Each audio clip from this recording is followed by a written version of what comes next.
बिस्मिल्लाहिर्रहमानिर्रहीम। अस्सलाम वालेकुम नादरीन, आप यूट्यूब चैनल देख रहे हैं। मैं इमरान खान हूँ। सबसे पहले साबिक वज़ीर-ए-आज़म इमरान खान साहब के स्टेटमेंट से शुरू करते हैं। उन्होंने जेल में मुलाकात की मीडिया से और वकला की टीम से।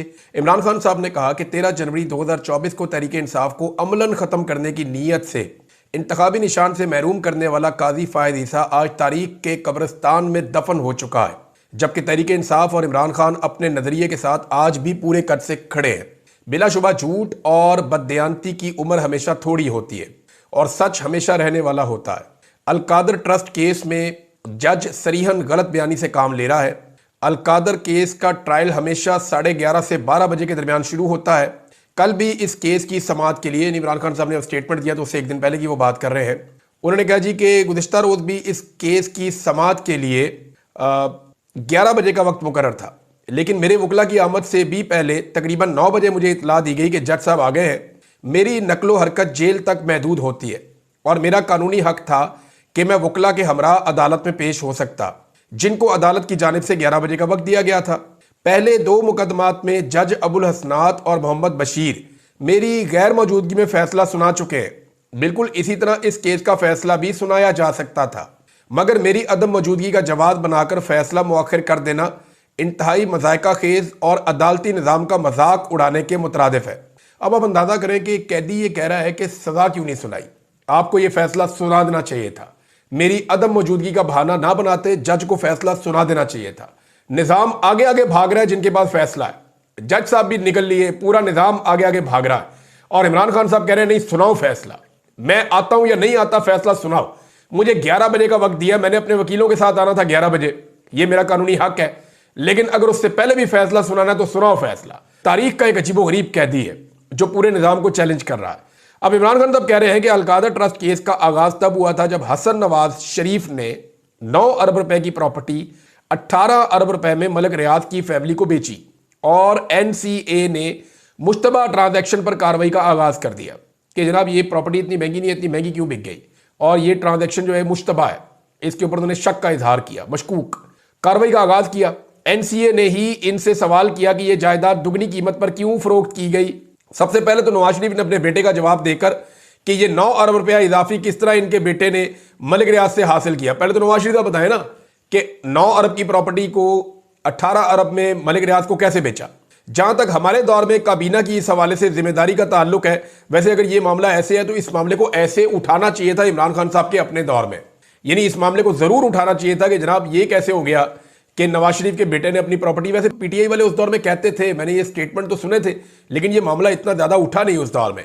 वैसे भी शरीफ खानदान के खिलाफ जो मामला होते हैं वो ज्यादा उठते नहीं है। जहां तक हमारे दौर में काबीना की इस हवाले से जिम्मेदारी का ताल्लुक है तो ये रकम बराह रास्त NCA ने मलिक रियाज फैमिली के जरिए पाकिस्तान मुंतकिल की थी और हमारा फर्ज सिर्फ मख्फी रखने की हद तक जो उनका मुआहदा था उसको बरकरार रखना था। यानी जो एक खुफिया मुआहदा मलिक रियाज का और NCA का हुआ था, उस मुआहदे को अगर हम बरकरार रखते तो इस सूरत में ये पैसे हमें मिलते, अदरवाइज फिर हमें इसकी लिटिगेशन में जाना पड़ता। और हमने पाकिस्तान के फायदे के लिए मंजूरी दी क्योंकि इससे पहले एक साथ पाकिस्तान में इतनी रकम कभी वापस नहीं आई थी। अलकादर ट्रस्ट का इस रकम से कोई ताल्लुक ही नहीं। वो ट्रस्ट तो इस मुल्क की आमद से 1 साल कबल ही कायम हो चुका था और इसका मकसद सिर्फ और सिर्फ दूर दराज के तलबा को सीरतुन नबी सल्लल्लाहु अलैहि वसल्लम के साथ साथ दुनियावी तालीम देकर उनके लिए इल्म की शम्मा रोशन करना था। अलकादर ट्रस्ट से मुझे या बुशरा बीबी को 1 रुपए का भी फायदा नहीं है। ये ट्रस्ट शौकत खानम और दिमल की तर्ज पर एक फलाई इदारा है। इसको अगर बंद भी कर दिया जाता है तो ये रकम उन अफराद को वापस जाएगी जो इसके डोनर हैं। मुझे इस रकम से कोई फायदा है ना नुकसान है। मैं वादे कर दूं कि मैं किसी किस्म की कोई डील नहीं करूंगा, चाहे ये जो भी हरबे इस्तेमाल कर ले। मैं कोई नवाज शरीफ नहीं हूं जिसने अपने अरबों के करप्शन के केसेस माफ करवाने हैं। मेरा जीना मरना पाकिस्तान में ही है और मैं अपनी कौम के लिए हमेशा खड़ा रहूंगा। पाकिस्तान में सियासी कैदियों से बदतरीन सलूक जारी है। मिलिट्री तहवील में हमारे कारकुनान को सख्त ज़हनी और जिस्मानी तशद्दुद का निशाना बनाया गया। मेरे साथ भी बदतरीन सलूक किया गया। समी वजीर समेत दीगर कई कारकुनान पर बहीमाना तशद्दुद किया गया। हम इंसानी हकूक की तंजीमों से मुतालबा करते हैं कि पाकिस्तान में होने वाले इस कानून और इंसानी हकूक की पामाली पर एक्शन लें। हम इस हवाले से supreme court, Lahore high court और इस्लामाबाद हाई कोर्ट में दरखास्त दे चुके हैं, मगर कहीं हमारी सुनवाई नहीं हुई। हमारे पास बैनुल अक़वामी फोरम्स पर आवाज़ बुलंद करने के अलावा अब कोई और रास्ता मौजूद नहीं है। देखिए, इमरान खान साहब ने तमाम अदालतों का दरवाजा तो खटखटाया ना, हर अदालत में वो गए, उन्होंने इंसाफ मांगा, ये हमारे साथ नाइंसाफियां हो रही हैं, लेकिन इंसानी हुकूक की खिलाफ वर्जियों के ऊपर कोई आवाज़ ही नहीं उठाता। अब मैं स्टेटमेंट पढ़ रहा था मौजूदा चीफ जस्टिस ऑफ पाकिस्तान का याया अफरीदी साहब का, कि उनको बड़ी तकलीफ हुई गवादर में और बलूचिस्तान में जो लापता अफराद का मामला है, जब उनको वो हकाइक पता चले तो वो हिलकर रह गए। लेकिन इसके बारे में उन्होंने पिछले 24-36 घंटे में क्या किया? क्या उन्होंने लापता अफराद के हवाले से कोई एक्टिविटी की? क्या उन्होंने कोई सो मोटो नोटिस लिया? क्या उन्होंने इदारों को बुलाकर पूछा? या उन्होंने लापता अफराद की बाजियाबी के लिए कोई कदम उठाया? कुछ भी नहीं किया। हत्ता कि उनके अपने वकील लापता होते रहे, उनके बारे में वो कुछ नहीं कर सके। लाहौर से एक वकील लापता हो गए थे, ये हसान न्याजी भी एक वकील है। फिर जो इंतजार पंजूथा के साथ हुआ उसके ऊपर भी कुछ नहीं किया। सहाफ़ी लापता हुए, शायर लापता हुए, बहुत सारे बलोच हमारे पाकिस्तानी भाई वो लापता हैं, बहुत सारे कबायली हैं वो लापता हैं, कश्मीरी हैं वो लापता हैं। तो पाकिस्तान के हर कोई ऐसा इलाका पाकिस्तान का नहीं है जहां से बंदे लापता नहीं है, हर जगह से बंदे लापता करवाए गए। लेकिन चीफ जस्टिस ऑफ पाकिस्तान ने दुख का इजहार किया, लेकिन किया कुछ नहीं। अब इमरान खान साहब कहते हैं जनाब हमारे पास रास्ता कोई नहीं है, बल्कि उन्होंने बैरिस्टर अली जफर को और सलमान अकरम राजा साहब को, गालिबन इन लोगों को ये ड्यूटी भी दी है कि आप लोग फौरी तौर पे खत तहरीर करें, इंटरनेशनल ह्यूमन राइट्स को इन्वॉल्व किया जाए और उनको बताया जाए कि पाकिस्तान में किस किस्म की ह्यूमन राइट्स की वायलेशन हो रही है। इस हवाले से उन्होंने कहा कि मैं आलमी इंसानी हकूक के इदारों को एक खत भी लिखूंगा ताकि इन बेकसूर शहरियों की सुनवाई हो। मेरा ओवरसीज पाकिस्तानियों से भी मुतालबा है कि इस हवाले से अपनी आवाज़ बुलंद करें। मुल्क में तहरीक इंसाफ को कुचलते कुचलते पूरे निज़ाम को ही रोन दिया गया है। मुल्क में मईशत का हाल बदतरीन है, बैरूनी सरमायाकारी तारीख की कम तरीन सतह पर है। SIFC और उड़ान प्रोग्राम बुरी तरह नाकाम हुए हैं। ग्रोथ रेट ना बढ़ने से मुल्क में बेरोजगारी में इजाफा हो रहा है। शानदार दिमाग और सरमाया मुल्क से तेजी से बाहर जा रहा है, क्योंकि किसी को इस मुल्क के इस्तेहकाम पर यकीन नहीं रहा। पाकिस्तानी कंपनियां अपना कारोबार दुबई में मुंतकिल कर रही हैं। ऐसे मुल्क में कभी माशी इस्तेहकाम आ ही नहीं सकता जहां कानून की हुक्मरानी ना हो। पाकिस्तान माशी बुरहान में दब चुका है और जब तक अवामी एतमाद की हामिल हुकूमत ना लाई गई इस मसले का कोई हल मुमकिन नहीं है। ये जी इमरान खान साहब का स्टेटमेंट है। अब आ जाए इमरान खान साहब ने जो जेल में कहा। इमरान खान साहब की जो एक इन्वेस्टिगेशन चल रही थी, जो इंक्वायरी चल रही थी, उसमें इमरान खान साहब ने जिन लोगों ने सवालात किए इमरान खान साहब से, उनसे इमरान खान साहब ने मुखातिब होकर अपने हाथ जो है वो सामने की तरफ करके कहा कि मैं रोजाना वहां देखता हूं, इससे आगे कुछ नहीं, और वहां भी वही जाता है जिसे मेरा अल्लाह ले जाता है। जाओ जाकर अपने बादशाह को बता दो। ये इमरान खान साहब ने कहा जेल में जो लोग उनको मिलने आए थे। ये मैं आपको फिर बता देता हूं कि इमरान खान साहब को जब सरकारी लोग मिलने आए तो उन्होंने हाथों से इशारा करते हुए कहा कि मैं रोजाना वहां देखता हूं, उससे आगे कुछ नहीं है, और वहां भी वही जाता है जिसे मेरा अल्लाह ले जाता है। जाओ जाके बादशाह को बता दो। ये इमरान खान साहब ने कहा, और जिस तरफ इमरान खान साहब ने इशारा किया उस तरफ फांसी घाट है। ये नहीं, फांसी घाट की तरफ उन्होंने इशारा किया और उन्होंने कहा कि मैं रोजाना फांसी घाट की तरफ देखता हूं, और उससे आगे तो कुछ नहीं है ना, इससे ज्यादा कुछ नहीं कर सकते, और वहां भी वही जाता है जिसे मेरा अल्लाह ले जाता है। ये इमरान खान साहब का ईमान है कि जिंदगी और मौत अल्लाह ताला के हाथ में है, तो अल्लाह नहीं चाहेगा तो ये मुझे नहीं मार सकेंगे, और ये मैक्सिमम मुझे मारने की कोशिश कर सकते हैं। तो जो मक्तल है या जो फांसी घाट है वो कहते हैं मैं उस तरफ देखता हूं रोजाना, जाओ जाकर बादशाह को बता दो। अब इसमें आमिर मुगल साहब ने लिखा कि याद रहे कि इमरान खान को उन्होंने मुर्शद लिखा फांसी घाट के बिल्कुल साथ वाली बैरक में रखा गया है। ये जनाब इमरान खान साहब का स्टेटमेंट था और इमरान खान साहब ने ये बात की है। अब हुकूमत ने नाजरीन हाथ खड़े कर दिए। हाथ कैसे खड़े किए ये आप सुनेंगे तो आपको आइडिया हो जाएगा। हुकूमत ने राणा सनाउल्लाह साहब को मैं गवर्नमेंट इसलिए समझता हूं कि वो हर चीज़ के अंदर शामिल रहते हैं, चाहे वो एस्टेब्लिशमेंट है या हुकूमत है, शरीफ खानदान के बहुत करीबी हैं। पंजाब जहां पे PMLN का असल में जहां पे PMLN है कुछ बची है तो वो पंजाब है, तो पंजाब के वो सदर भी हैं।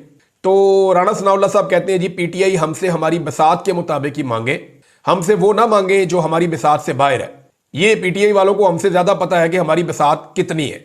यानी अब राणा सनाउल्लाह साहब बेबसी का इजहार कर रहे हैं कि हमारी तो इतनी औकात नहीं है कि इमरान खान साहब की जेल में हम मुलाकात करवा सके। यानी हुकूमत की औकात इतनी है कि इमरान खान साहब की जेल में मुलाकात भी ये हुकूमत नहीं करवा सकती कानून और आईन के मुताबिक। और अब हुकूमत आहिस्ता आहिस्ता हाथ खड़े कर रही है। अब ये करेंगे क्या आने वाले दिनों में? आने वाले दिनों में जो हरकतें ये करेंगे वो मैं आपको बता देता हूं। लड़ाई शुरू हो जाएगी फैसल वाडा जैसे करैक्टरों में और PMLN में और पीपल्स पार्टी में। फैसल वाडा जैसे जो एस्टेब्लिशमेंट के करैक्टर्स हैं या कुछ सहाफी है वो ये कहते रहेंगे देखें PMLN इस जुर्म में हिस्सेदार थी, ये उन्होंने किया है, ये नहीं हो सकता कि ये एस्टेब्लिशमेंट डाल दें। अब PDM की जो जमातें हैं वो सारा कुछ मलबा एस्टेब्लिशमेंट में डाल के वो कहेंगे जी आओ हम पॉलिटिकल लोग बैठ के कोई हल निकालते। ये तो सारा किया कराया जो है वो एस्टेब्लिशमेंट का है और एस्टेब्लिशमेंट इसके लिए रिस्पॉन्सिबल है। अब इसको रिकॉर्ड का हिस्सा बनाए, फैसल वाडा साहब ने स्टेटमेंट दे भी दिया है और उन्होंने जो सेनेटर एजाज चौधरी साहब के प्रोडक्शन ऑर्डर्स हैं उनके हवाले से उन्होंने अमल नहीं हुआ ना उनके ऊपर, तो फैसल वाडा ने कहा कि मरियम नवाज है जी उसके लिए वजह, पुलिस मरियम नवाज के मातहत है, एस्टेब्लिशमेंट का इसमें कोई लेना देना या कोई और किरदार नहीं है। ये अब फैसल वाडा कह रहे हैं नून लीग डालेगी एस्टेब्लिशमेंट पे, एस्टेब्लिशमेंट डालेगी नून लीग पे। इन दो बयानात से आपको समझ आ जानी चाहिए और हुकूमत कितनी बेबस है, उनके पास इख्तियारात नहीं है, ये राणा सनाउल्लाह के बयान से आपको पता चल जाता है। और एस्टेब्लिशमेंट कैसे ये सारा मलबा सियासतदानों पे डालेगी ये आपको फैसल वाडा के बयान से पता चल जाता है। वज़ीर आला खैबर पख्तूनख्वा ने एक दावा किया, ये बड़ा दावा है।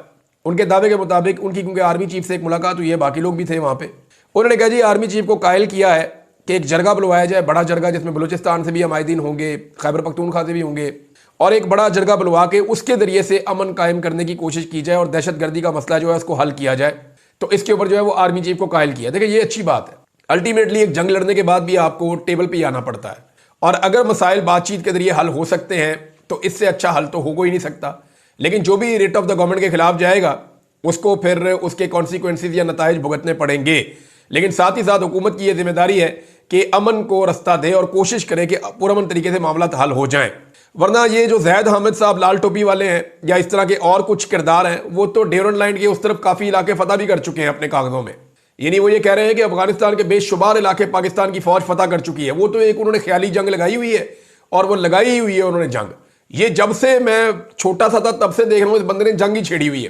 कभी ये कश्मीर में जंग छेड़ देते हैं, कभी इंडिया के अंदर मुंबई में जंग छेड़ देते हैं, कभी ये कुस्तुनतुनिया में जंग छेड़ देते हैं, कभी ये जंग छेड़ देते हैं गरनाता में, कभी ये जंग छेड़ देते हैं जनाब यरूशलेम के अंदर।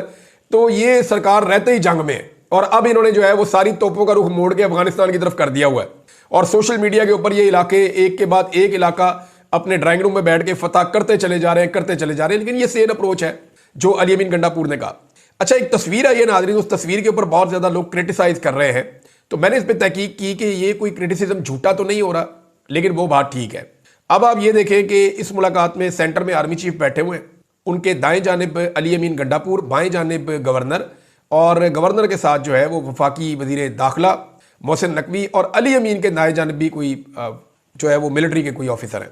अब इसके मुकाबले में सोशल मीडिया पे लोगों ने एक तस्वीर लगाई है जिसमें इंडिया में ये एक सीएम है इंडिया के, इनका जनाब नाम है, मैंने फिर अखबार निकाला, इंडिया टुडे के अंदर ये खबर छपी हुई है। मणिपुर के जो वो चीफ मिनिस्टर हैं एन बायरन सिंह, इनकी जो तस्वीर लगी हुई है आर्मी चीफ के साथ मुलाकात में, उसमें जो सेंट्रल वाली चेयर है उसके ऊपर सीएम साहब बैठे हुए हैं और दोनं तरफ जो है वो फौजी बैठे हुए हैं। वो इस तरह मुलाकात कर रहे हैं, यानी मेन जो चेयर है, जो प्रोटोकॉल है वो उन्हें मिल रहा है। मैंने एक और भी तस्वीर देखी, यहाँ पे ये इंडिया के वजीर दिफा हैं, उनकी मुलाकात हो रही है इंडिया के आर्मी चीफ के साथ। तो ये राजनाथ सिंह है जी इंडिया का वजीर दिफा। अब आप देखें कि टेबल के सेंटर में राजनाथ सिंह बैठा है और उसके दाएं बाएं जो है वो आर्मी चीफ और आर्मी चीफ का जो सेकंड है वो भी, और लेफ्टिनेंट जनरल्स और vice chief of the army staff, तो ये सारे लोग बैठे हुए हैं। यानी 3 बड़े ऑफिसर फौज के उनके बाएं बैठे हुए हैं, 3 बड़े फौजी ऑफिसर उनके दाएं बैठे हुए हैं। तो ये एक वजीर दिफा की कैसे जरूरत हो गई कि इतने बड़े मुल्क का आर्मी चीफ, उसकी फौज भी बहुत बड़ी है, उसके हथियार भी बहुत तगड़े हैं, उसका बजट भी बहुत बड़ा है, वो एटमी कुव्वत का मालिक है, इतने बड़े मुल्क की इतनी बड़ी और तगड़ी फौज का आर्मी चीफ वो वजीर दिफा को मेन चेयर पे बिठा के खुद साइड पे कैसे बैठ सकता है? तो ये इंडिया के अंदर ये कल्चर है। और हम इंडिया के साथ अपने आप को अगर कंपेयर करें तो पाकिस्तान में आर्मी चीफ का लोग यहाँ पे लिख रहे हैं जगह जगह पे कि इनका 22वां ग्रेड है। तो 22वें ग्रेड का ऑफिसर कैसे चेयर कर सकता है या सेंटर में बैठ सकता है अवामी मुंतखब नुमाइंदे की मौजूदगी में? तो यहाँ पे प्रोटोकॉल के तौर पर यह कहा जा रहा है कि वजीर आला को सेंटर में बैठना चाहिए था और आर्मी चीफ को साइड पे बैठना चाहिए था।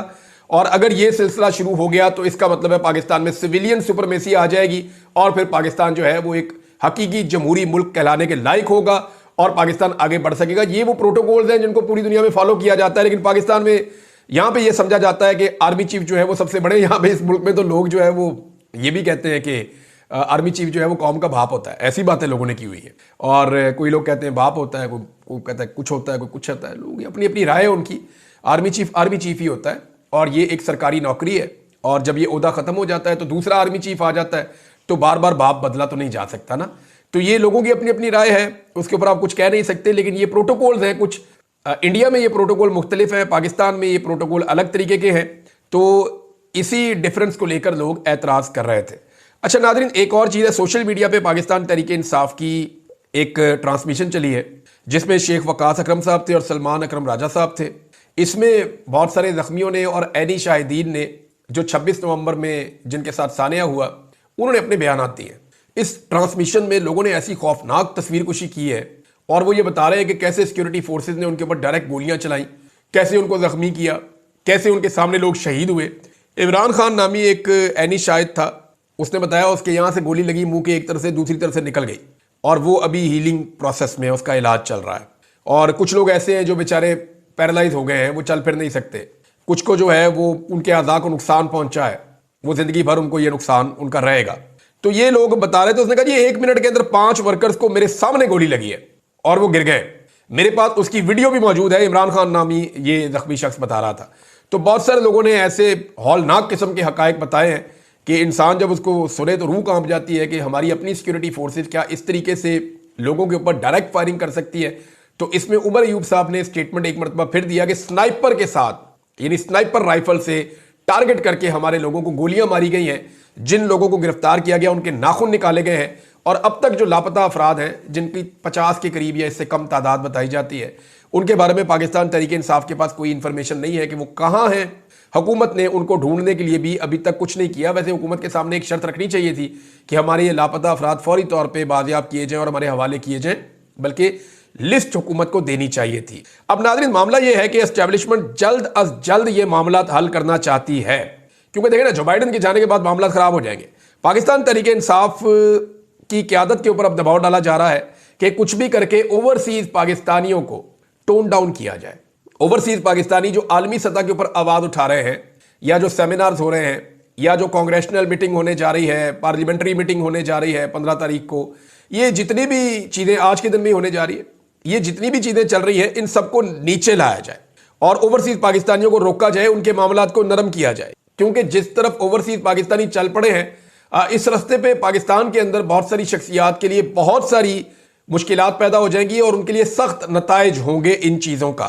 फैसल वाडा ने दावा किया है कि 20 जनवरी तक कुछ भी नहीं होगा। ये दावा उनका दुरुस्त भी हो सकता है कि निज़ाम 20 जनवरी तक कुछ भी ना हो, 17 को हो सकता है इमरान खान साहब को सजा सुना दी जाए, मामला फिर आगे बढ़ता रहे, हाई कोर्ट के अंदर चला जाए।